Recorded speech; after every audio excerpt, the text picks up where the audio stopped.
Patuloy naman na isinusulong ng kapulisan sa bayan po ng San Jacinto ang responsableng pag-aari ng baril sa pamamagitan po ng Oplan Katok kasabay ng paalala sa mga gun owners na sumunod sa umiiral na batas.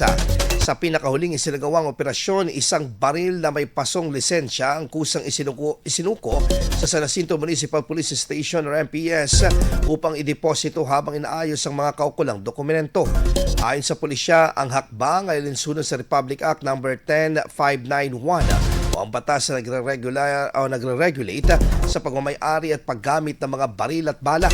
Kasalukuyang nasa kusadian ng pulisyang sinukong baril habang isinasagawa ng may-ari ang pagre-renew ng lisensya at iba pang kinakailangang mga papeles. Samantala, muling pinaalalahanan ng mga otoridad ang publiko na maging responsable sa paghawak ng baril at tinaking updated ang mga dokumento upang maiwasan ang paglabag sa batas at mapanatili ang kaligtasan sa mga komunidad. IFM News. IFM News. IFM News.